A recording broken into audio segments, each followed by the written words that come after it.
Blessings, everyone. Thank you for joining me today. And it's a real special treat that I get to speak with someone that I met on Twitter who has a really interesting account where he talks a lot about clothing and style and fashion from a male point of view, which is kind of unique. And thank you. And uh, I'd like to welcome Necktie Salvage. Thanks for having me.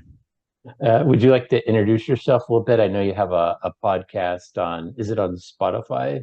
Spotify, Apple, and all the other stuff. I know there's a whole bunch of other things that people can listen to Okay. podcasts on. You just can Okay. search Necktie Salvage. I Cool. have a project called Necktie Salvage where I focus on aesthetics, men's style, the meaning of aesthetics, and specifically men's style within an IV style, prep style, IV prep framework. So Okay. that's the world I focus on. Now I want to show everyone, I'm going to do a share screen here. Can you see that? Yep. All right. This is how, this is back in January 2023, this year. Who is this? No, that's you. But who is this lady here? I have no idea. I really just saw it come up. I have no idea. And as soon as I saw it come up, I knew I had something to say about it. And for those who maybe can't see this too well, um, a lady on Twitter said if a man dresses well, dot dot dot, he's gay. Okay. Your response was a perfect example of the kind of gutter taste that has played no small role in American conservatism. Quote, becoming a low culture race to the bottom, the total embrace of vulgarity, just a different stripe. I shouldn't be surprised. This is still, quote, kicking, but part of me is. This is what caught my attention to your account because I've been interested in this idea of sort of the modern sensibility of how how we describe men as Mm-hmm. gay. And this lady says, well, if you dress well, then you're gay. Kind of reminds me of that old, I'm showing my age here, that old Seinfeld episode where Seinfeld goes, you dress well and you're neat. Your Yep. people always suspected that he was gay, although he Not dated that there's all the anything time. wrong with that. Remember that episode? Yeah. But although he dated well, I mean, Yes. all the time, but people still, and this thread went on. Let's see. This kind of attitude has also, this is you speaking. This kind of attitude has also contributed massively to the slobification of men in America. Many men in America have basically embraced a role of tasteless, jelly-like beasts, which are unable to refine any aspect of their taste because it is feminine, whether it is art, music, literature, style, architecture, anything. American men have essentially retired en masse from a personal refinement when it comes to any of these matters. Obviously, basically every great piece of Western art up until recently was made by a man. For many American men today, no, art is gay. It is for women to care about these things, is feminine. There is also a strain of this as it applies to religion as well. This is really profound here. There is a way in which American men have retreated from religion as well, abdicating their responsibility. I kind of came up against this. I grew up as a kid that liked to dress well. I liked clothes, and I was also kind of into art, and maybe a little more in terms of my temperament, maybe a little more sensitive. So I mean, as a kid, even though I liked girls, so as a, girls, I was attracted to girls as a little boy, as a boy. I was labeled as gay Mhm. because I like these things. That kind of sticks with you. And I went into when I went to I was born and raised here in San Francisco. So when I went to school, I went to Berkeley. I studied art history. Mhm. So which was a field by then in the early 90s had been taken over pretty much by women. Mhm. So yeah, like you said, if you have an aesthetic sensibility, maybe there's an innuendo that you're Mhm. gay. But I think, and then I'll shut up and let you talk. No. And then I think what you say about here as a religion is pretty profound because I mean I went through a long period of my life, although I was raised Roman Catholic. Now I'm Eastern Orthodox, Okay. but where I had left any semblance of religion. And when I sort of got interested in it again, interestingly enough through art, is that I found Western religion, specifically Roman Catholicism in the United States, to be kind of like a profoundly feminine sort of religion. A lot of women, especially in the liturgy, a lot of involvement of women, and a lot of women in the pews. It was just kind of a big turnoff, and uh, it was like in order to be a pious man or to show any kind of religiosity, it was considered kind of weak. And that's where I got into Eastern Orthodoxy because it was Mhm. very masculine religion. But Right, I'll right. I'll shut up. No, no, that was fantastic. That was fantastic. That was Any fantastic. and anything. So could you expand on that a little bit? Yeah, absolutely. Yeah, there's so much to talk about here. This this idea of I'll start right back at the beginning. I'll start right back at the beginning about this idea of okay, so if you care about how you dress, if you care about how you present yourself, you're gay. This idea is it would have been insane a couple generations ago to say this about men. It would be absolutely insane. It would be absolutely ludicrous.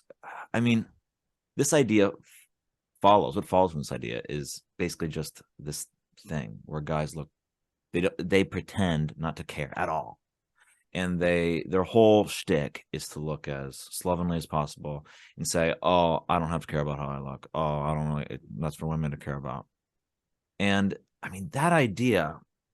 I mean, I think that a lot of guys might take pride, honestly, in never having ironed a shirt or never given thought to what they wear. They almost see it as a mark of their masculinity to say, oh, I don't really care what I wear. I just pick up anything, I throw anything on. My wife buys it for me. And that's almost considered a masculine thing for them. This this is crazy. This really, it's not some deep historical traditional thing. That's the thing. People would act, these sort of people would be like, oh, this is what it's like to be a real man. No, this is a really weird blip. It's a very, very strange thing. And it would have been very bizarre a couple generations ago. And so what ends up happening with this is just exactly what I described, is that to care becomes associated with being gay, and to be associated with being a womanly, feminine.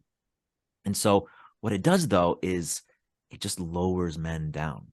When you look at how men look, I mean, no one, I mean, just you can see in front of your face. No one's going to say that. No one looks at the average man today who doesn't care how he looks and thinks, wow, that's a strong image of man. No, no, that no one says that. This reflects a sort of civilizational decay as well. And Mm. there's no, it's not surprising that we look at the shrinking of man from society, the shrinking of man's sort of place in society, with also the shrinking of his appearance. He looks worse and worse. He almost looks childish. He almost looks silly, and he looks slobbish. And why would you respect that? in a certain sense. And it's this cycle. It's this cycle. It's this cycle. And there's so much poetry really in it, that the one thing that would signal an image of higher man is defined as being gay. So you can't do it. So you have to just look worse and worse. You see what I'm saying? It's because they've said to care about it is to be gay. It's to care about how you look. There's this thread. There's this river that runs like this. Anyone who is older than, I don't know, 25 knows this. Knows that there's this sense that if you care, it's kind of gay. It's a little suspect if you care about how you look. And of course, I mean, there's so many layers to it as well, because very few women really want their man to look like garbage. Very few. Some might, I guess. And many women don't want their man to look more put up or put on than they are. So that has to be sort of, and everyone's different, obviously, but there is a sort of general sort of relationship here. But if you were to take a poll of American women today, I highly doubt that most would say, yeah, my husband cares too much about how he presents himself, and I wish he would just put on a hoodie. And I really don't think, if we really look, I mean, if you really go to the dating game or whatever, for the younger guys, I really don't think dressing like a slob is doing any favors with women. I don't think so. Do you think this is kind of endemic to the United States? Because I've spent a lot of time in Europe, and I hate to say there's the stereotype of the ugly American, but I could kind of tell, especially in the tourist areas, like when I was in Italy, but there's a lot of Americans. I could kind of tell the Americans because they were dressed not great. For sure. Absolutely. Absolutely. No, this is a thing that's more particular to America than Europe. And in Europe, there isn't the same association. And if there is, it's to a far lesser degree. And I mean, if it is, Italian men dress well. oh yeah, for sure. For sure. This is, there's a lot to this, really, because the really funny part about it is actually in this idea that, okay, if you dress decent, it means you're gay or you're feminine or something like this. It's actually subscribing to a very pliable notion of gender and men and women. It's actually not really tapping into a truly steady image of man and woman, which is that, of course, if you dress decent, that doesn't make you gay. What are you talking about? You're a man, it's a woman. You have man and woman. It's just, there is, in a certain sense, this fear that maybe your act of dressing well makes you gay or makes you feminine. That's tapping into actually a very shallow notion of sex, of the sexes, essentially. It's not tapping into essentially a more archaic view, man and woman, as these two separate forms. And that's the other thing, is that it's actually, it presents itself as being traditional, or that you shouldn't care about how you dress, but it's actually not traditional at all. Because its presupposition is actually quite not traditional and not archaic at all. You talked a little more here. American men. Well, go ahead. Go. I was going to say, I think that's an interesting thing to this. That's a really interesting thing, and this gets to a part of why everybody's so unstable with everything. You know, there's no stable footing. You know. Anyway, go on. Well, this is where you explain a little further. American man, or the correct American man, I should say, retreating from the pursuit, development, and stewardship of the most important thing to a culture, to the soul of a people, and instead becoming a glorified servant of the monetary, is one of the great catastrophes. To say I have no respect for the opinion in that tweet is too generous. That attitude is the enemy. Just look at that tweet. It is a woman racing to the bottom, telling you that you are gay if you dress well. This is part of how we got here. Yeah, you know, I actually usually try to stay very positive on my Twitter, but sometimes I see stuff like this, and it actually does real damage. That's the thing, is that it does real damage. This idea, I mean, when you think about a culture, your culture is not an economy. Your culture is food, it's art, it's literature, it's music, and it is aesthetics of housing, of decor, of what we wear, Yeah. how we beautify ourselves, men or women, the various ways in which we look. These are the things of a culture. This is what actually culture is. It's not just money, whatever. And there is this strain when I talk about this. Instead, it's gay to care about art, music, literature, aesthetics, style, all this. Instead, just focus on making as much money as possible. What in the world? You're just chewing up and spitting out anything worth caring about. Yeah. And for what? And you're just racing to the bottom. You're giving it all away for nothing. Yeah. And it's a deep problem. It's a really, really, really big problem. And it's not based, this is, I think, the key is that it's not based on some traditional view. It's not traditional to do that. No, it's absolutely the least kind of traditional thing. Maybe not the least, but it's definitely not traditional to do that, you know? Well, as men have become fearful of expressing interest in those things, I think those spheres of art and literature and have become sort of well, they've become kind of the domain. It's I mean a lot. I mean the dance world is especially that way. I mean if you're a man interested in dance, you're gay. Right. I mean, there's like no Gene Kelly's anymore, who was a real masculine kind of guy. Yeah. Yeah. Yeah. And yeah, if you're interested in art too, that's kind of suspect. So Exactly. And there is this thread. Everybody knows, anybody who's over a certain age knows that this was and is a feeling.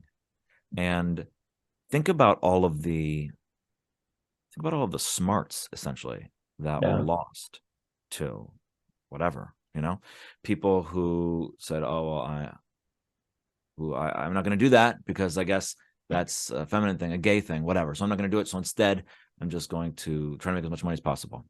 So yeah, think of all the smarts that is just flushed down the toilet. And now someone could make the argument, well, they didn't have the strength to pursue it. Fair point. But the way society really works is that you can't de-incentivize 100 times pursuit toward the elevation of any culture or meaningful life and expect things to go well. yeah, yeah, yeah. This is you kind of go on with this thread. I love this thread. Part of the multi-decade long descent and slobification of American man was related to a general perception that existed in corners of American culture that to care about one's personal aesthetic means one is homosexual. This is obviously stupidity, but this is part of the story as to why American men generally look so terrible. The Slavification of American men probably increased along with great acceptance of homosexuality, which led to more visibly homosexual men. That's really interesting.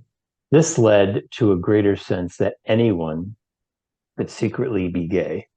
Caring about your presentation also came to be associated with being gay. And so many straight men, in order to display they were not gay, gave up on caring about their appearance. That's really interesting. I kind of this that kind of this part of the thread here inspired me. So you inspired me to put together kind of a slideshow of American male fashion. I'll show you later. Wonderful. I'd I'm love gonna, to. okay, I'm gonna get your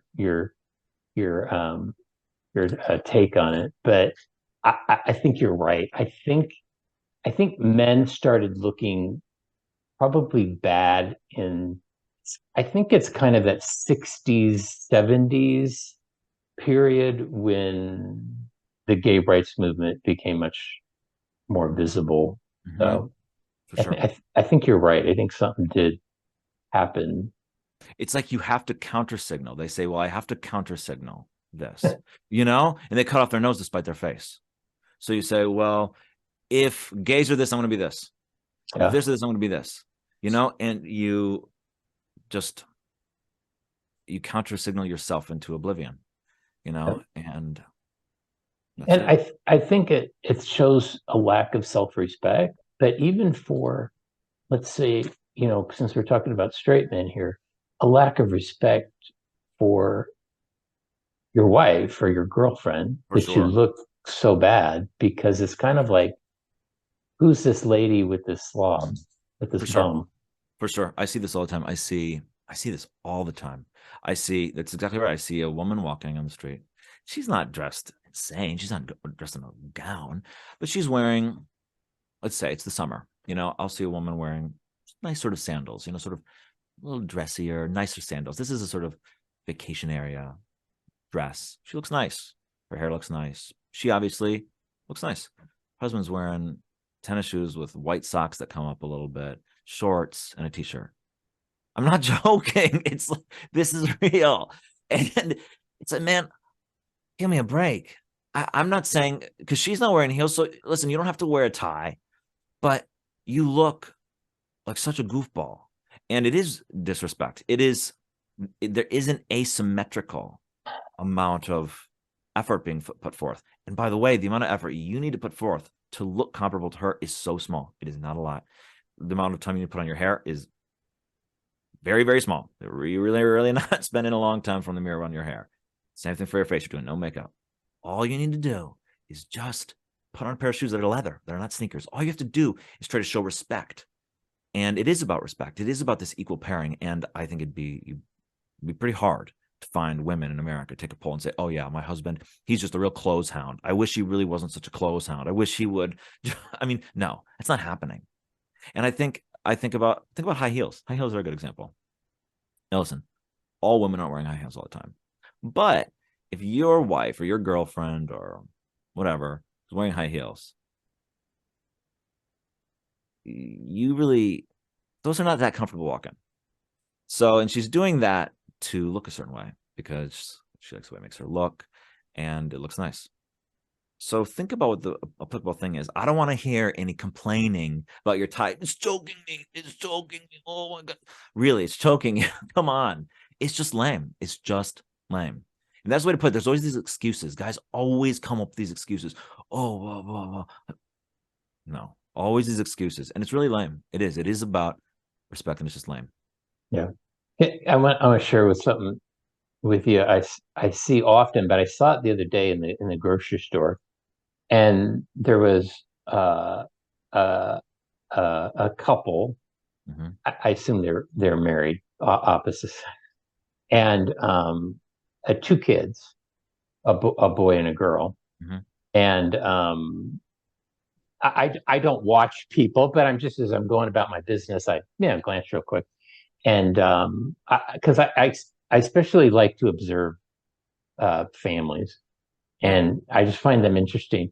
The woman was dressed, like you said, nice, but to go grocery shopping. The Right. man was dressed like the sun, shorts, t-shirt, baseball cap. I kind of hate that look, although I'm guilty of doing it sometimes too, because it's comfortable. But it makes you look like a little boy. Right.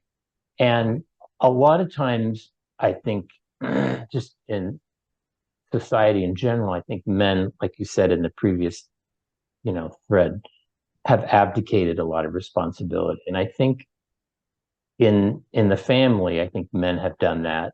You Mm-hmm. That's where you get kind of the rise of the super soccer mom, who Right. kind of I hate to say run, but who kind of manages everything. And Mm-hmm. the husband is part of her management day. And Great day. yeah.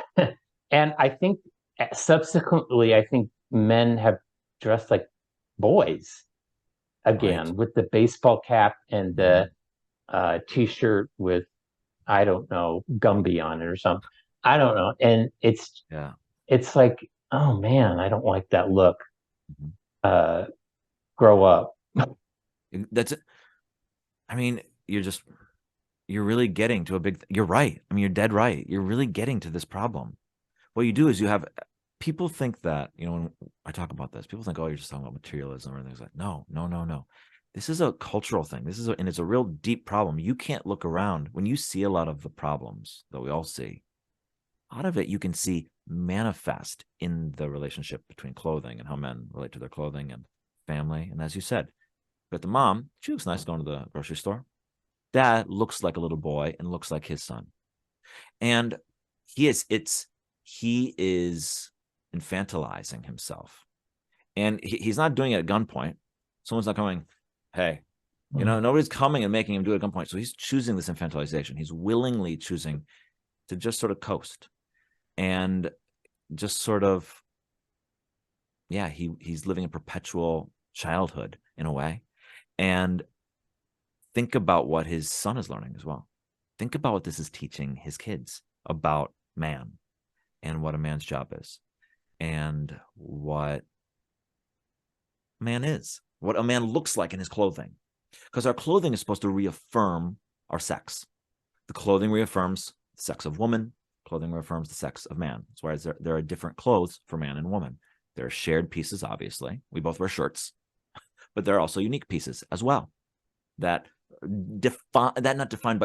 represent the eternal form of man and woman in the culture in which we exist. And so what he's doing is he's representing man, but in child form and in a silly form, a goofy form. He thinks of himself as silly. Think about the t-shirt that makes a joke.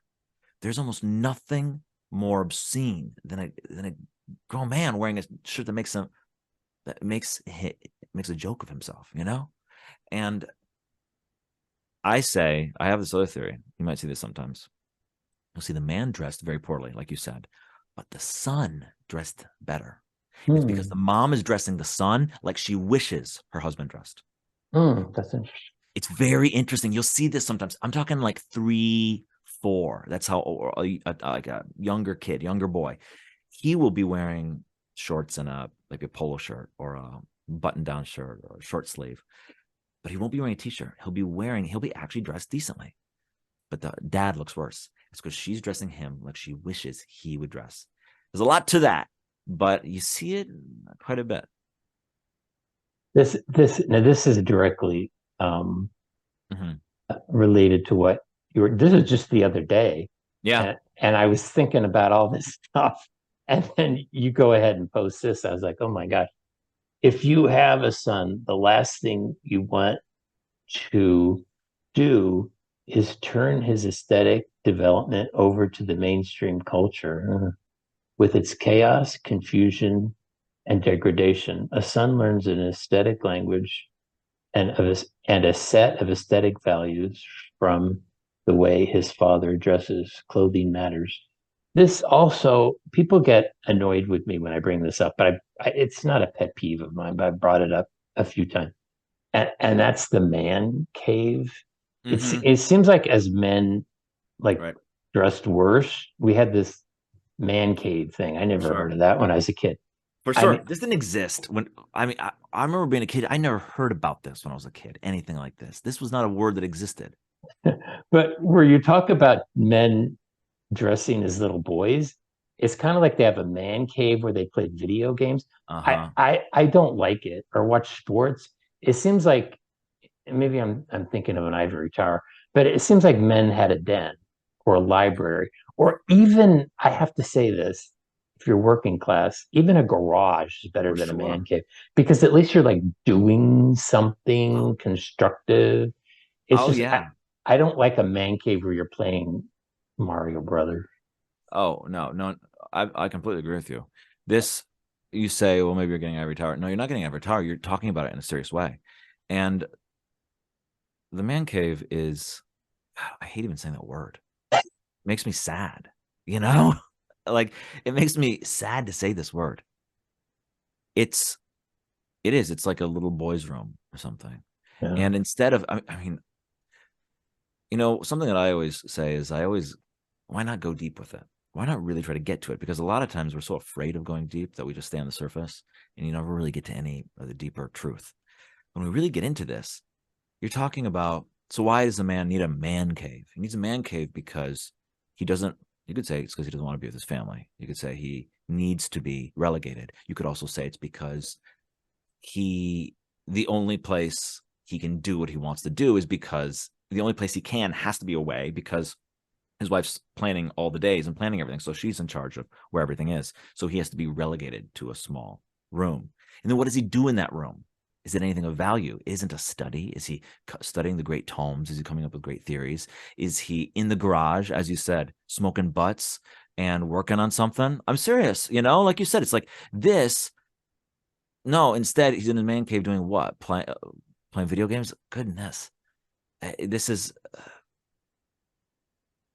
you need to, I think it's fair to ask ourselves, is this something, are you advocating for something that would have been recognizable a few generations back? In that, exactly. And when we ask ourselves that, it helps, I think, to steer us on the right path. Because then we say, wait, maybe I'm not. So maybe I need to get on the right path. If the answer is no, it doesn't comport with the same sort of thrust. And maybe we've gone wrong. And that is what I'd say about the man cave, obviously. And like you said, the garage, the smoking butts in the garage, working on something, doing something. Because, I mean, really, if you want to talk about what the garage is, so if they're in the garage, are they doing woodworking? Are they working on something? Are they fixing something? They are, I mean, if you really want to go philosophical with it, so are you fixing things? Are you making things? Are you altering things? You're exerting your will in the physical world, essentially. Maybe you're fixing, I don't know, a chair, a table. Maybe you're fixing something that busted in the house. So you're contributing to the house. And you're contributing in a way which is physical and which actually changes the physical reality of your domain. Or are you woodworking? Or are you working on something else? Are you changing the oil? Are you doing anything like this? I mean, it's kind of interesting. Changing oil is an interesting thing. My dad always changed the oil. And so you're doing something in the physical space that is part of act. But instead, if you're playing video games or you're passively consuming television, you're not acting in the world. You're just consuming the digital realm, but not the actual realm. So there's nothing more appropriate for the man cave than that. Relegated to a small room, relegated to a little boy's room where they consume the outside world instead of acting in it in any way. Mm-hmm. We're of the same mindset.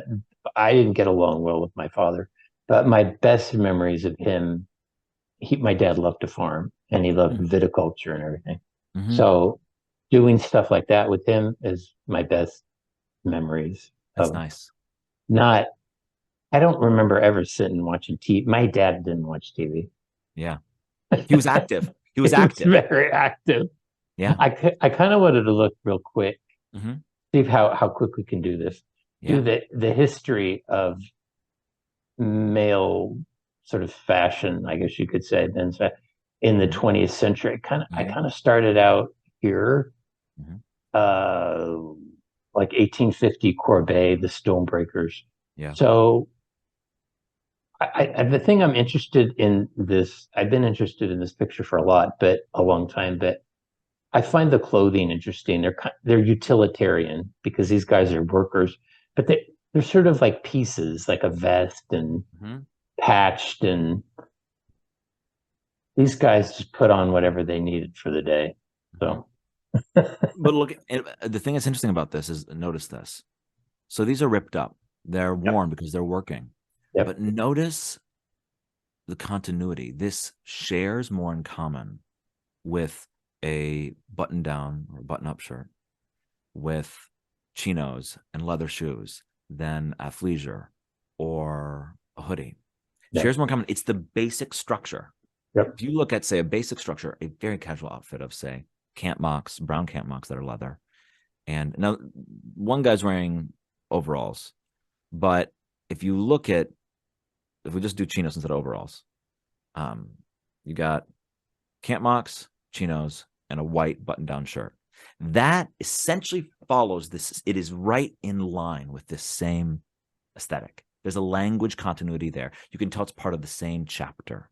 You can tell it's part of the same language. And we can go to today, and you can wear something that is, maybe it's nicer, maybe it doesn't have as many holes, maybe you're not laboring breaking stones, but there is an aesthetic constant there, and a cultural constant. Yeah, these guys have more style than modern men. That's right. This Seurat painting has fascinated me for years. A lot of women here, but I've always been interested in the men. You've got a more elite man, I mean, you can tell by the Hmm. dress. This is Hmm. certainly class structure. Then Yeah. you've got kind of the wannabe here. But Hmm. I was always interested in this guy. Now, this guy is a worker, a This guy's a worker. sleeveless shirt. But Yeah, hey, he's got a lot of style with the for sure. pipe here. For sure. I love that thing. Yeah, that's an amazing painting. This is another one that I find interesting Hmm. too. Here again, you can often tell class differences. Here you've Hmm. got more the bourgeois. Yep. You got kind of an artist here, but then you've got here sort of working class Yep. eh, Yep. here. So, clothing have often been determinant of wealth, For sure. class. Uh, For sure. this is the early 20th century, Yep. very tailored. What I find interesting about this, it's very severe. It's Hmm. strong. Hmm. There's nothing relaxed or casual about this in my eye. Maybe I'm not No, seeing. we see that a lot in this certain part of an early 20th century. There is this great severity of the there is a severity of the collar, of the completely clean shaven face, of the tight hair. There is this severe modern man, and it does Art reflect Deco, yeah. exactly. It reflects a certain approach to modernity. And if you really want, yeah, if we really get into this, take a look at the severity of the man as he's represented here compared to how man is represented today. This just slavishly, slovenly, blobbish, jelly-like beast way. And someone could say, well, what about men when they wore great frills and all of this? Yeah, you are not doing that. That is not what you're doing when you're wearing a hoodie. You're when coats were a little more full and it wasn't quite as severe, and maybe no, you're not, when you're wearing a hoodie, you're not continuing on this tradition that is perhaps a bit older, this more aristocratic tradition. No, you're not doing that. You are more in slop, because you see what I'm saying? Because people will make that argument. They'll say, because you'll cite this as being essentially a more severe approach. And then they'll say, well, yeah, but look today. Yeah, you're saying that it's too sloppy or something. Look at this picture. Then they throw a picture of an aristocrat from hundreds of years ago. And this is like someone trying to listen to jazz who has no idea what's going on and saying it's the same as a bunch of gobbledygook. No. First of all, we all know that these two things are not the same. You're not continuing on that great aristocratic tradition. No, there's not a through line of this sort of sartorial sort of elegance and grandeur. No, you're not doing that. Enough with the coping, enough with excuses. You've just descended from this severe time, and that's what's going on. Mhm. People try to hide the ball all the time. They try to count on you not telling the truth about what's going on. They try to pretend it's something else. Now, this is a bit more casual, but still Mm-hmm. very tailored and very precise. Yeah, and notice this, something that I love about these pictures. Again, this still follows this same tradition as we saw in the first painting. We have leather shoes, we have pants, and we have a shirt with buttons. We couldn't see the buttons in the other one, but I'm sure they are buttons or Yeah. some Oh, buttons. they are. And something else that's interesting to note about this picture, and I talk about a lot, is notice the full fit of the shirts. They're Mhm. not restricted. They're moving. They're able to move. They're not tight in these slim fit. I talk a lot about slim fit and what that represents as well. But these guys, they're acting. They're moving. They're in action. And why does it look, like you said, it's severe? Part of why it appears severe is because of the tight collar. So they have full fit in the shirt and it's tucked in, but then it comes to a point here and it's tight and it's severe. And then the personality emerges with the face. And so it allows motion of action while also giving the appearance of clean severity. Yep. Yep. Those are sharp. Now, you might not know who this is, but this is Jack London. He's a local Mm-hmm. guy. I've been obsessed with him since I was in college and I wrote my Mm-hmm. thesis about him. But I was always interested in his sort of image and his sort of take on masculinity. So Mm-hmm. so for you guys out there might not know, early American author, probably most famous for like Call of Wild and White Fang and the Sea Wolf. Very manly guy. Mm-hmm. But he had a certain identity that I see as like very American. Mm-hmm. Um, More casual, very self-assured, Mm-hmm. but neat, never a slob. No, and look at how simple he's dressed. It's very simple. It's very direct. Yep. I got a This, few pictures. I got a few pictures of him. This is probably the most famous image of him. It's fascinating, and he's on a ship and he was an adventurer. He was a very action oriented guy, even to the Yukon, even to the South Pacific. He reported on the Russo-Japanese War and blah, blah, blah. But here he is on the ship, but man, he's got style. exactly. And look, so he has this style. He looks great. But is he dressed in a suit? No. No. You don't have to wear a suit every day. I always tell people this, not about wearing a suit every day. Not every day is formal.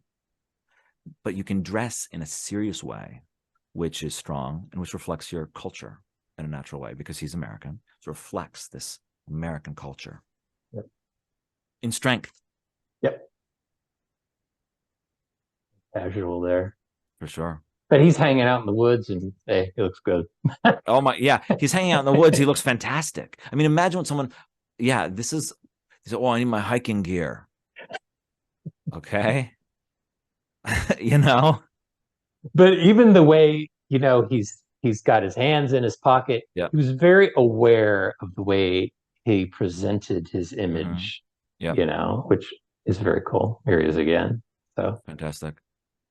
Something, notice how, can we go back to that last photo of him? Something I talk about a lot is natural living in our clothes. yeah. And this is something that, it's a real deep philosophical point. It's not just about how you look in your clothes, but it's about how you are in your clothes. And a real difficulty for the guy who says today, he says, I want to elevate my aesthetic. I want to look better. I don't want to look like a slob. I want to look better.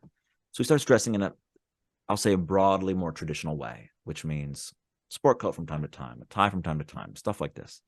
Broadly traditional. You say these terms when people say, well, that's not traditional. Okay. Broadly general traditional. We know what I'm talking about here. Something that he struggles with is feeling natural, because for a period, it won't feel natural. He will be having to get used to it. While guys of this era, it was natural because they had worn this for so long. You can see this when you watch interviews of actors back in the day, they're sitting and they're relaxing and they're sitting in their suit or their sport coat, and they actually will move in different ways that you wouldn't see an actor move today, because the actor today is concerned about how he looks. So he's trying to look good at all times rather than being in his clothes, really being naturally in his clothes. And if you look at this, you can see look at how comfortable he is. Look at how natural he is. He's sitting on the chair, his arms like this. There's a more naturalness here than it would be hard to find among many guys today, just by virtue of them not feeling as comfortable and at home in the clothes. And it's not only the fit, because some people talk about the fit. Of course, the fit here is meant to live in, not be a mannequin. Slim fit is for mannequin life. Just go like this, and that's also, think about what the meaning of that is. Man is no longer an action, no longer acting, but instead he's a mannequin. So deep philosophical points to this. There's really deep stuff here. So of course there's provable things like fit and all that, but there is also this comfortability and naturalness. And something that guys struggle with is getting into that, but they have to just keep going and it'll get there. Yeah. And London was not well heeled. He was a fatherless boy who grew up, on the Barbary Coast of San Francisco, and he kind of, you know, you know, brought himself up. He just, When we talk about these clothes, people sometimes make this misunderstanding that they're some sort of aristocratic. Yeah, no, it's not, especially in the American context. I did an episode on Brooks Brothers on the podcast about this. Brooks Brothers started in 1818, and one of their big things was actually universal shirts for guys. No, that you could go in and buy a shirt right off the rack. It was right off the rack. That was a big thing to be able to do that. That's not aristocratic. That actually is very everyman. And there's a lot to that represents a certain sort of American ethos at that time as well. It's a man in ascendancy of modernity, and that's what essentially represented. That was the Horatio Alger stories. People might know. These were popular stories about a little ragamuffin boy who, rises up and becomes wealthy and well dressed. And yep. So this is the 1920s. I don't know if I'm into the 1920s sort of look. This kind of interested me because it seems like it's sort of and correct me, it's kind of the introduction of like a fad into male fashion.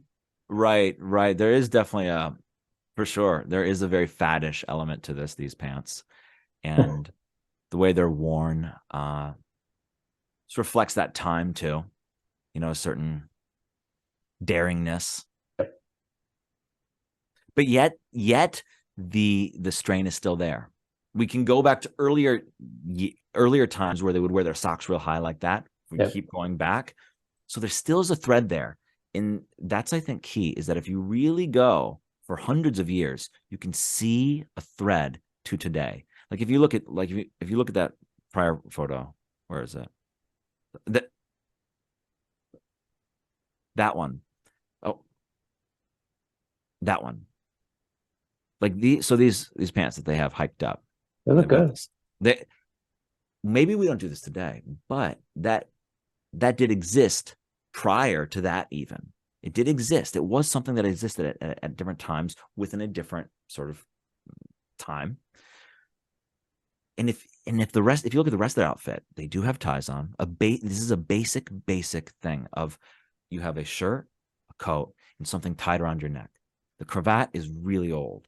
And so this very basic model has existed for quite some time in the Western world. And maybe it came across at different times and different things, but in different ways. But this makes it this makes the departure from this model into just total athleisure or sort of just a tube-like flesh. It makes it a very distinct departure, because even when it weaved here and there's still a through line. Here's F. Scott Fitzgerald, another author who was very aware of his image. He looks great. He does. 1930s, I think like nobody like exemplifies that era more than Cary Grant. Yeah, I mean, Grant, you can good luck finding a bad looking photo of Cary Grant. Here's very casual, but here's very, more. He looks great. He looks wonderful for sure. Together. And Cary Grant is a great example of dressing simply. Yeah. Dressing very simple. The clothes, he wears the clothes. The clothes don't wear him. Yeah. And the clothes build him up. I actually cite Cary Grant quite often, and I think, even though I dress in a decidedly Ivy and prep style, I actually think about a Cary Grant approach to dressing all the time that really animates my feeling, which is essentially just simplify, keep it simple. You're not a holding place for the clothes. You keep it simple, and Grant is a perfect example of that. And Astaire is different, obviously. Astaire looked fantastic. He was a little more bold. Yeah. But I personally, Astaire's great. And there's things to learn about both. Obviously, we take our influence from different places. But I love Grant for his simplicity. I do too. Very masculine too. Oh, yeah. 1940s. I like the 40s. I have to say, it's kind of one of my favorite eras. And I don't know, I think Alan Ladd and he was a very short guy, and people didn't realize that because the way he dressed and the way he presented himself on camera, people didn't realize the height guys thing. Look great. Yeah, guys, I've never heard more people I've never seen guys be more concerned about height than people online. Like they're guys are always talking about their height and concerned about their height. I post these threads about how, oh, well, a fuller fit thing will look great on you. And they're like, yeah, but what if you're not tall? I'm like, height doesn't have anything to do with it, dude. Like, and then I'll post like 5 photos of guys like Alan Delon, Humphrey Bogart, and a few other guys. And it's like, these guys are not tall. These guys are not tall. They look great. Guys get things in their head. They've got, when it comes to guys in clothes, they're just tied up in a knot psychologically and emotionally, and they are just really lost, you know? Hmm. James Dean. 1950s. No, no. I mean, Hollywood, I mean, I would say probably starting with Grant in the 30s, really played a big part in men's fashion and clothing. But in the 1950s, it was like youth culture Mm-hmm. for the adults.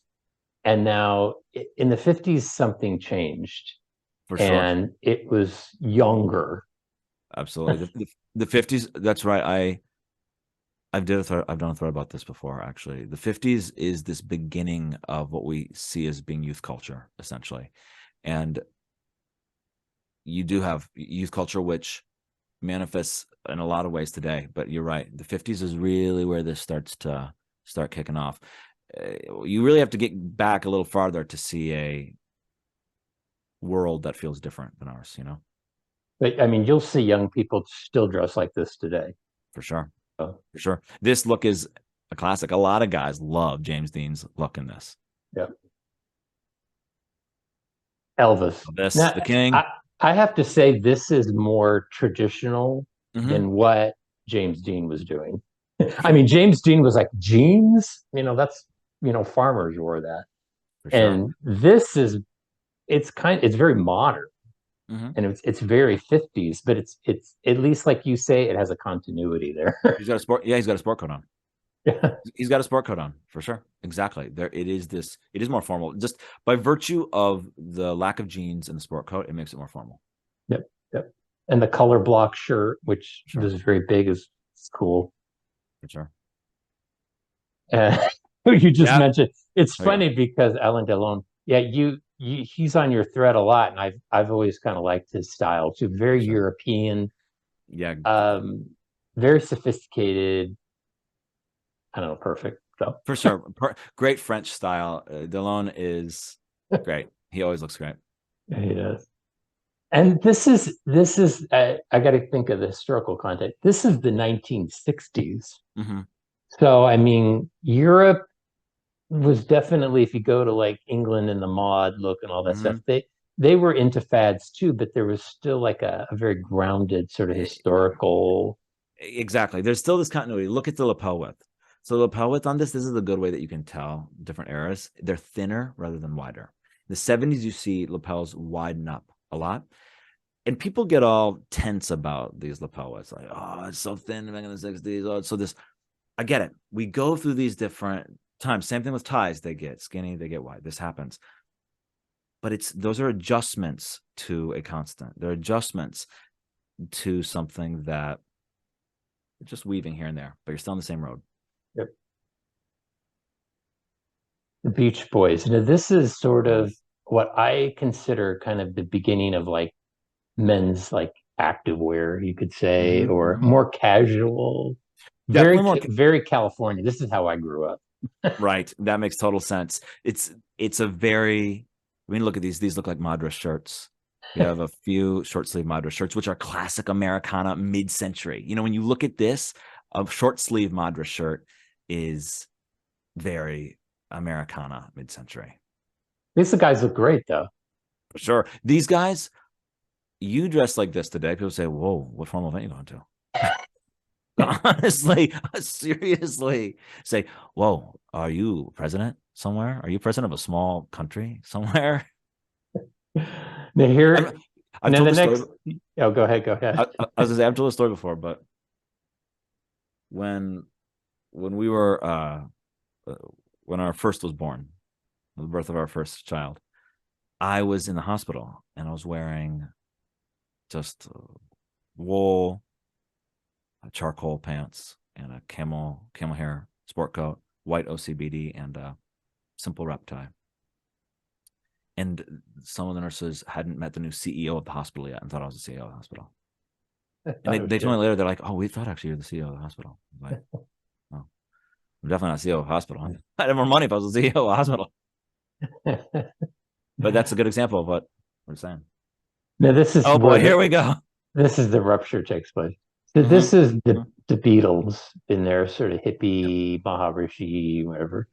And this is I don't know. This is a lot of world, Oh yeah. culture influenced the East. And Mm-hmm.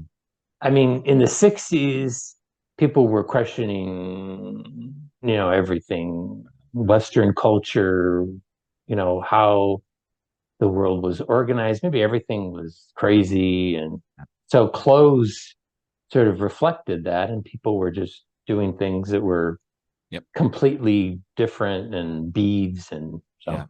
This is a perfect example of, this move away from a Western tradition yeah. in clothing toward the Eastern tradition. Oh, what is out there? The exotic East, and whether it was people's spiritual growth or whatever it may be, we saw that in clothing as well. The application of sitar sounds that they're putting in their music at the same time as well. This reflects this sort of, this interest in the East, to turn away from the Western tradition. And this is not, this is where I think things can become blurry. Mm-hmm.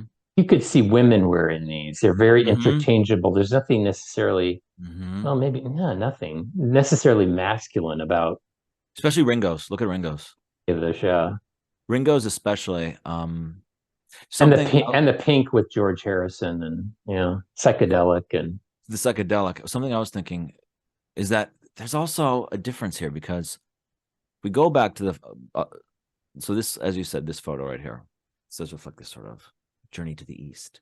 But if we go back to the photo right before this of the Beach Boys, they're wearing, a couple of them are wearing what appear to be Madras shirts. Madras comes from India. yeah. So there is this foreign influence with Madras. Same thing with seersucker. But the history of Madras and seersucker is related to, it is a different time. It is this different exploration of the world, bringing things back in, but then being made in a certain Western image. Cut. And Yeah. there's a lot of interesting history that reflects this sort of history of trading and the Anglo world and the Western world at that time. And isn't that interesting that, so Madras comes from India, but yet we see that we know that as being Western. This doesn't read the same. It's not the same. It's the departure is, you can feel it in your gut, you know it. And I think that is sometimes when you hear people talk about style, they complicate things too much and they forget their gut. You know that this looks more non-Western than Western, even if you know the history of Madras as well in the prior photo. This would be cultural appropriation. Right. Now, I Yeah, think that's actually an interesting photo for that reason. Imagine that photo today, yeah, I think they would be probably criticized pretty resoundingly for appropriating. Yeah, there's a lot to all this, isn't there? Wow. We can go to the next one. Now, this is, I think, where kind of what you're talking about, gay, Mm-hmm. in the 70s. This is Mm-hmm. David Bowie. Yep. He looks great, Mm-hmm. but there's something kind of Yeah. ambiguous. I mean, besides that he's wearing makeup, there's just something different about this. And Yeah. For sure. Because look at the guy next to him. yeah, yeah. Yeah. It's, I think the 70s was an interesting time. The I 70s think is very interesting. I think Elton John had a lot to do with it.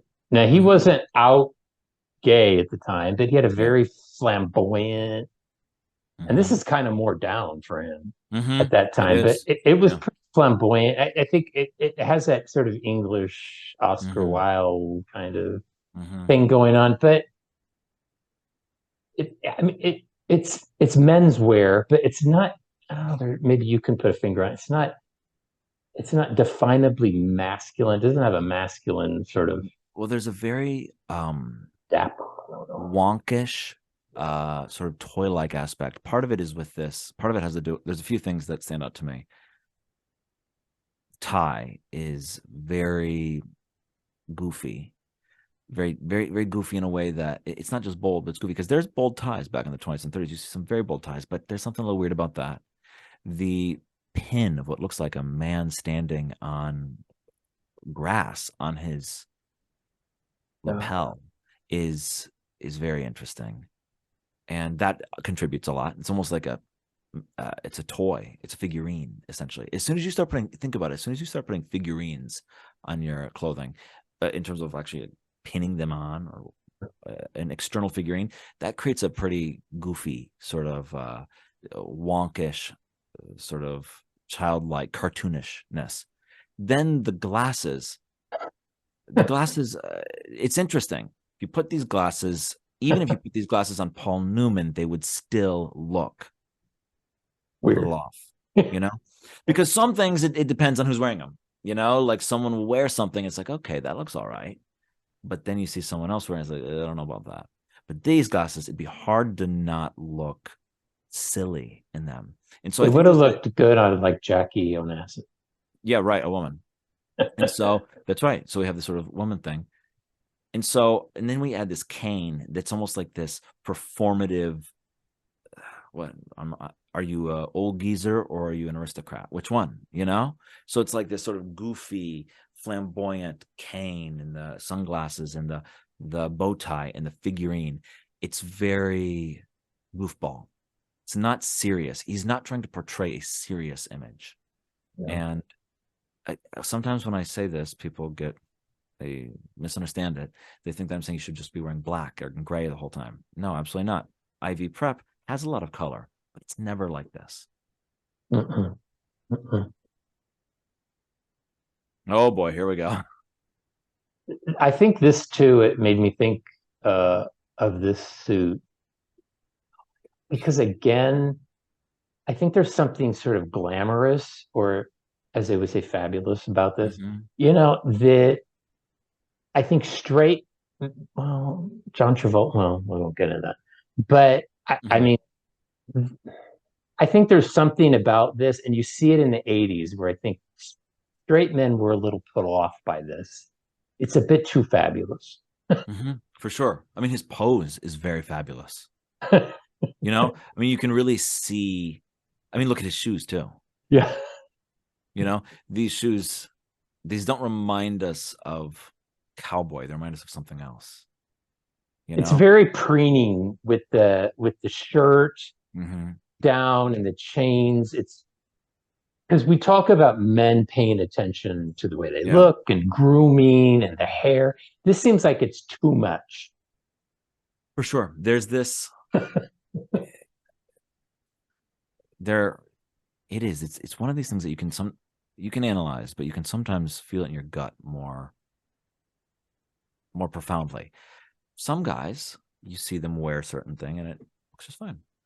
And some other guys wear something very similar, and you can tell it feels a little more preenish, and it Mm. feels a little bit more.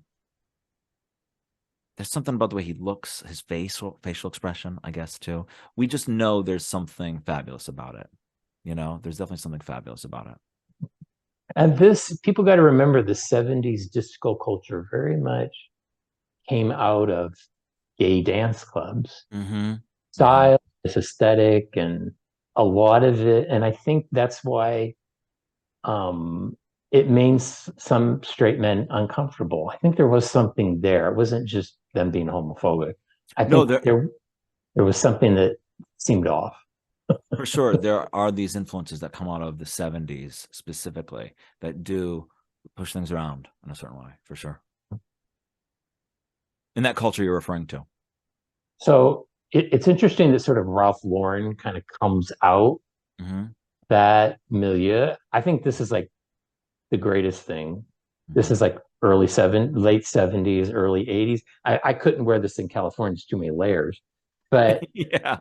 I don't know. I think this is the greatest thing that he ever Yeah. did. So These Ralph Lauren images from the 90s and in the 80s, and just these old Ralph Lauren images are really incredible. I'm a big old Ralph Lauren fan, as most guys who dress in the style I dress in, we love a lot of this older Ralph Lauren. I mean, this the Fair Isle vest, and then Yeah. you got this tweed jacket and this overcoat. Yeah, it's beautiful. And this is a reaction to what Mhm. was. I mean, this is very traditional, very masculine, Mhm. not fabulous. Yeah, but then look at this. This is But fascinating. great looking, but and very put together, but not glamour, not No, glam. You know. this is fat. You're dead right. But look at this. What he's wearing is actually more complicated than what Travolta's wearing. Oh yeah. He actually has more. He has more pattern. Yeah. Oh, way more. Travolta had zero pattern. It's Yeah. just solid colors. This This actually this actually has more pattern and is actually more interesting, but it doesn't read in that same sort of preening way. It reads as clearly masculine, and this is where it's a very interesting discussion.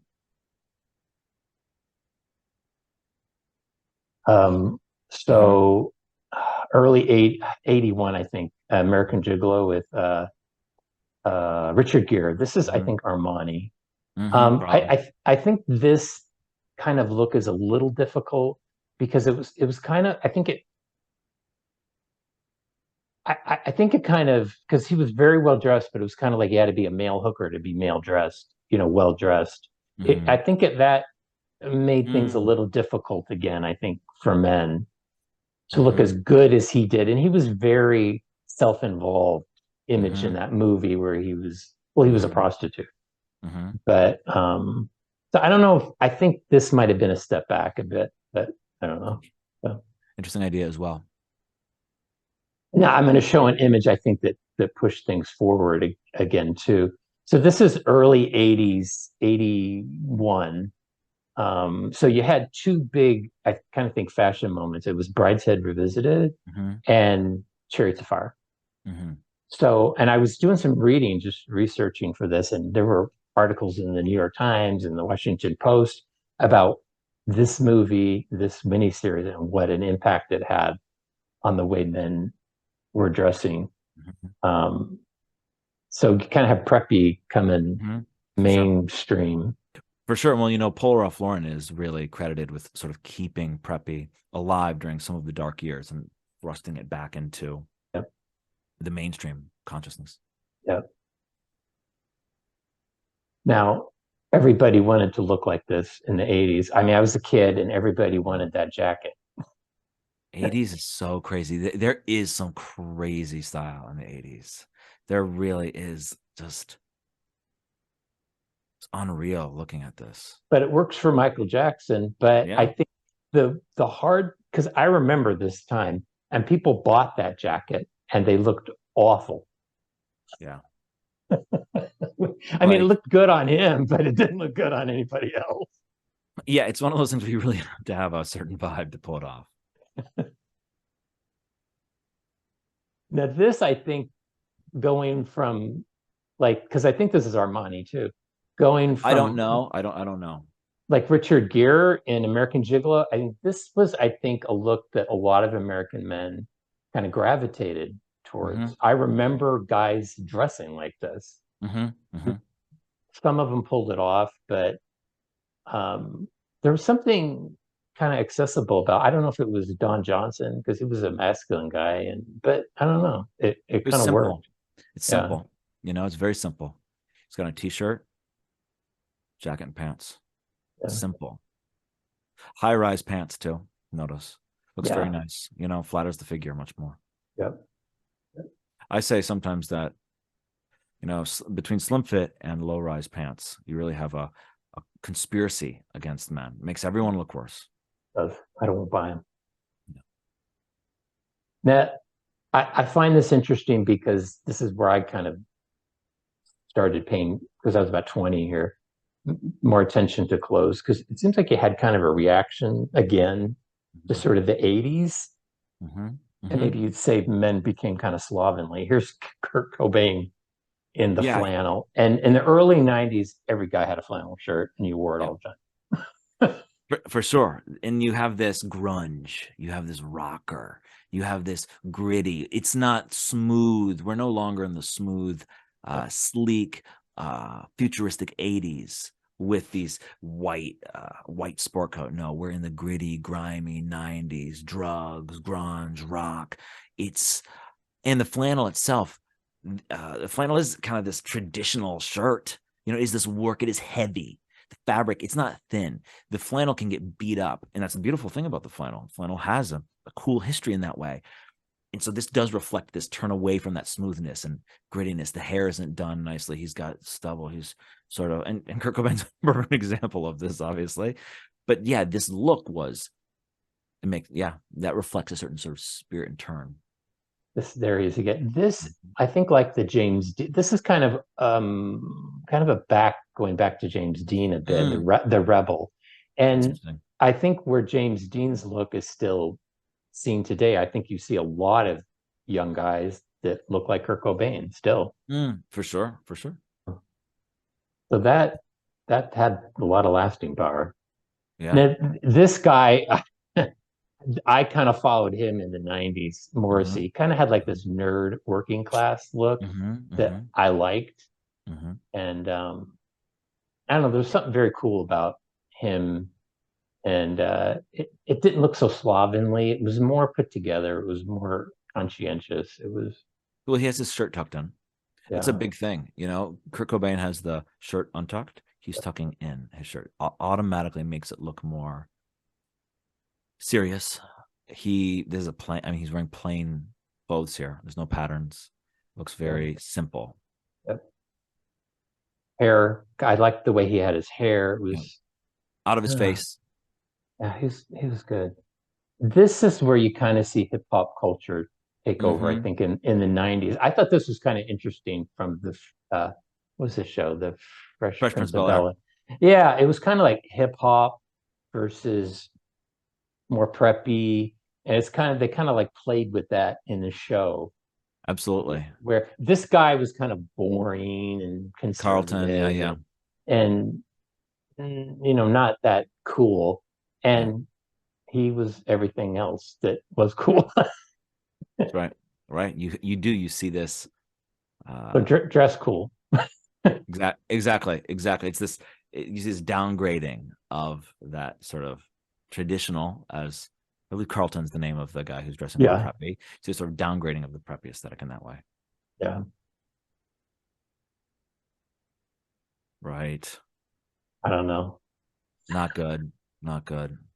Not So this good. was hip hop culture sort of taken to the next level, which was the baggy, saggy pants. I still see this a lot, probably not as much as you used to, Mm-hmm. but it's still pretty prevalent. Remember And Jinko? Remember Jinko jeans? Remember those? what were Oh, those? these were in like the 90s. This was this fad, huge jeans, these huge jeans, the jeans that were really, really big. Not Look them up. Sometimes Jinko jeans are kind of a meme for older millennials who were around in the 90s.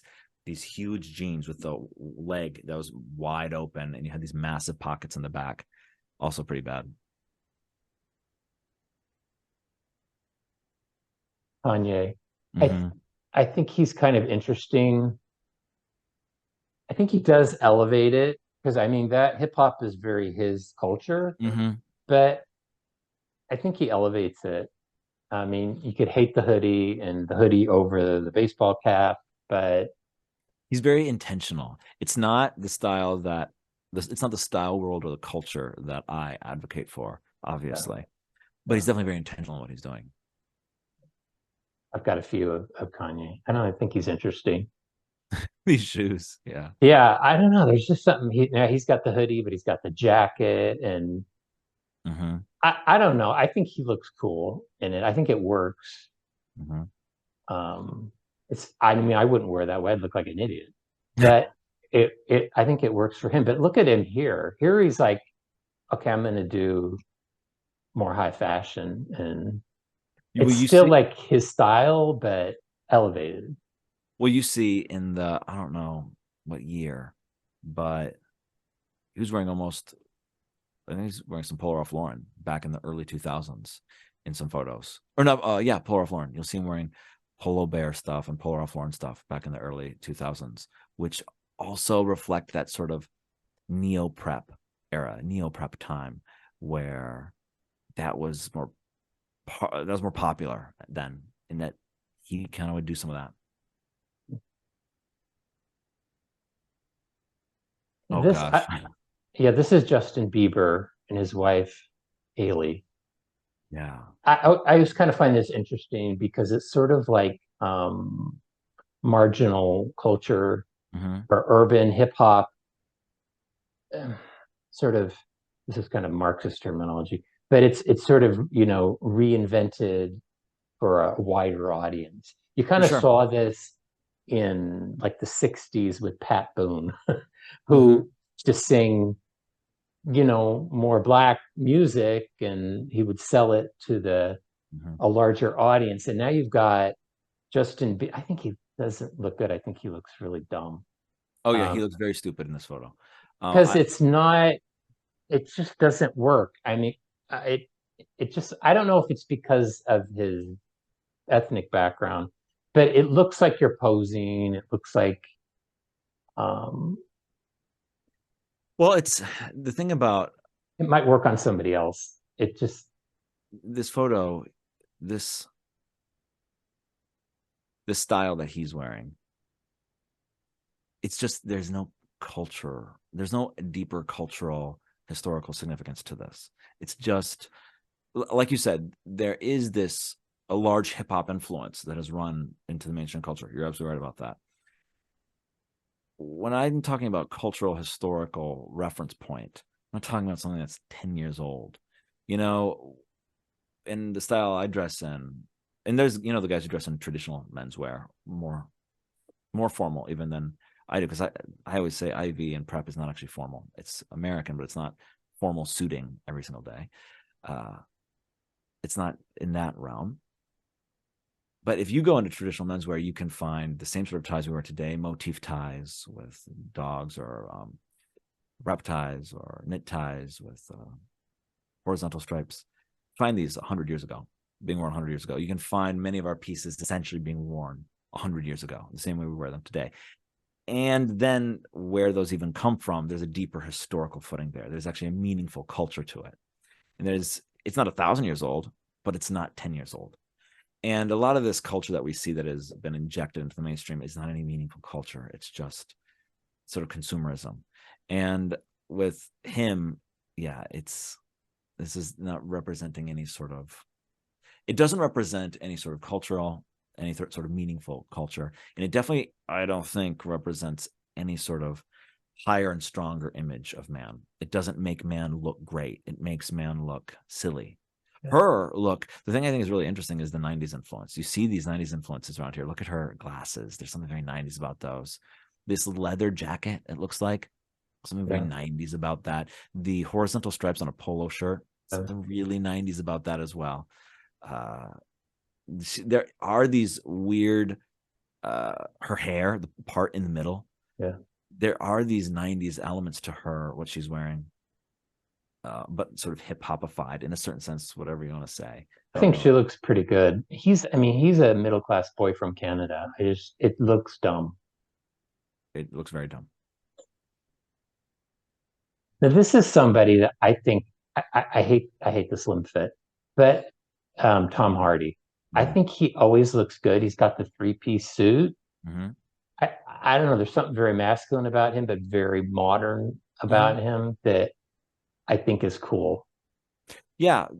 When we look at this, people, you can always have critiques about, people can always have critiques about the fit, about this, but this follows a certain tradition. Yeah. And it is recognizable as a part of a language and a tradition, for sure. And he's kind of made that three-piece suit kind of his style.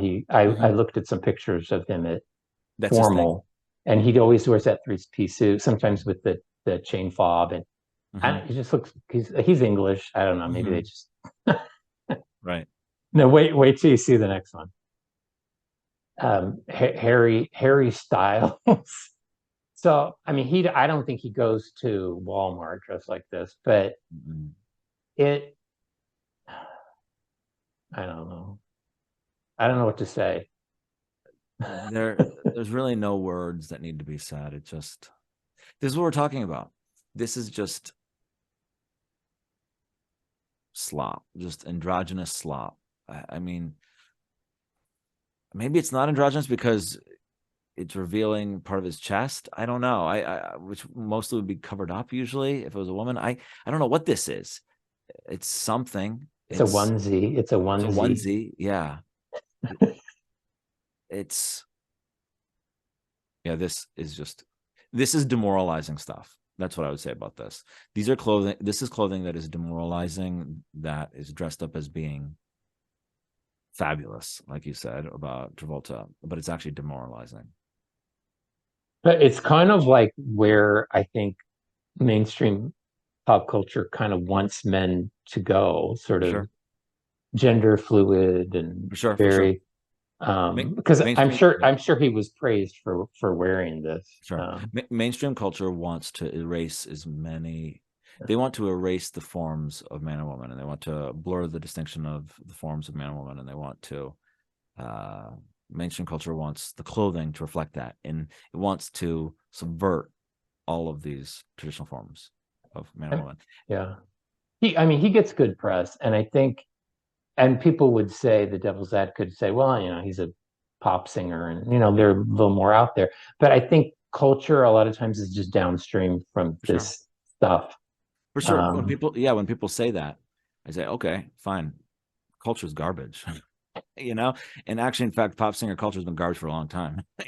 I'm not saying, oh boy, the noble culture of pop singer stuff. And yeah. Now here, I think this is what I ended it on. So this is Ralph Lauren's, I think, latest spring line.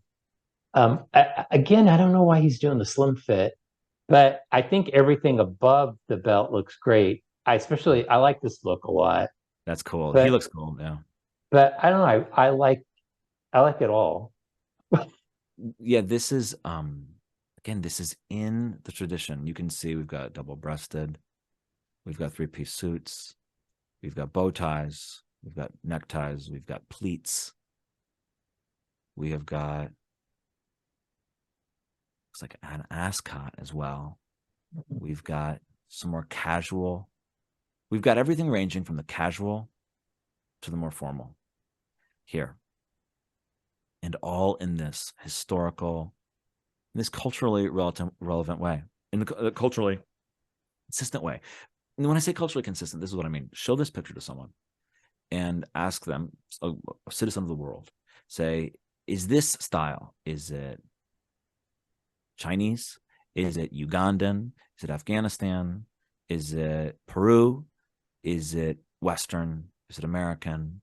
Is it English? Is it French? And most people who know anything will be able to locate it, definitely in the Western world, most likely to America, if they are, or at least to Western Europe. Yeah. And that is what I'm talking about when I say culturally consistent. You can tell that this is American. I always say this whenever I say, show someone a picture of me. Are they going to say, they'll know what this culture is? Say, it's like American or some other Western European thing. They're not going to be confused. They're not going to say, oh, is that Mongolian? Is that Russian? They won't be confused. This is what I mean, is that we have this range of formality to informality. There is this culture there. It's not that it's a dead museum. It's a culture there. There's a historical, it's part of a story. Yeah. And a lot of those other things are just not a part of the story. They're not a part of a story. They're not any culture anyway. Yeah. And another thing about, then I kept you too long. Another thing that is remarkable about this picture is they're slender. They're not skinny, but they're also not like buff. And I think the continuity is also in all of the pictures I've shown is a male silhouette. If people don't know what that is, you know, you've got a female silhouette and a male.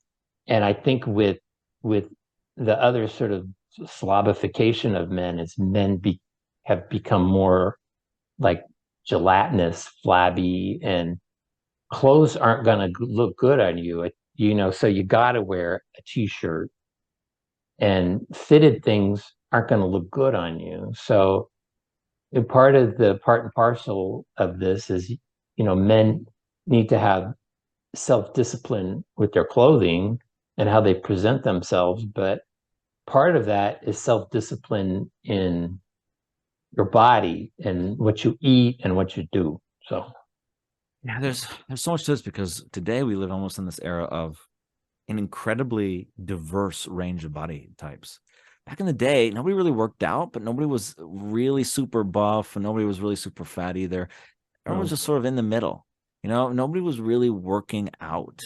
And I'm talking even post everybody working in the fields as well, you know, and most of the 20th century, most people weren't laboring in the fields for no. 25 hours a day, you know? And so, but yet there still is just this general right in the middle sort of physique. And that's what we see. And I think that a key thing to all of this and what I talk about is, are your clothes making you feel better or worse? And are they making man seem stronger or weaker? Are they saying something about your culture and about your story, not only your personal story, but also your collective story, the culture you're a part of? Are they saying something that means something? Or are they just consumerism? You know, part of the reason why I never talk about brands so much, or really expensive brands, is to sort of push that point of commercialism aside and talk about culture, you know? Yep. And I often will show photos of men intentionally, normal photos of men from the 20th century, wearing their clothes, and they're not perfect, to make a point that that's what active culture looks like. When these clothes were worn en masse, everyone wasn't wearing perfectly tailored, bespoke garments. No, it's a little messy. When you're talking about culture, mass culture, adopted in mass, when people are actually wearing these clothes, it's not going to look perfect every time. And this gets to this idea of being in your clothes and what culture really is. It's living. It's acting. It's not in a museum. It's not just a rule book. It's actually a living organism, you know? And that's something that I think is interesting to point out, because often today we say, okay, let's look at all these perfect tailored garments. Okay, that's fine. That's cool to look at. That's not how everybody looked. And that's not really how it looked on the street. But how it did look on the street was people were dressed in the uniform, a general uniform. And that's real active culture. And it's not in a museum. It's not a mannequin behind glass. It's not the thousands and thousands of dollars bespoke garment. People were not en masse wearing that back in the old days. They did have a general framework. And that's where we start to get to a deeper philosophical point of culture, you know, and people, and what it means to actually be a part of it and live it and act it, you know? I hear you. I think, yeah, just to reiterate what I said about self-discipline too, men need to dress better, eat better, you know, get active, stop watching TV, stop watching porn. So, Right. I think that men also need to, when they're in their clothes,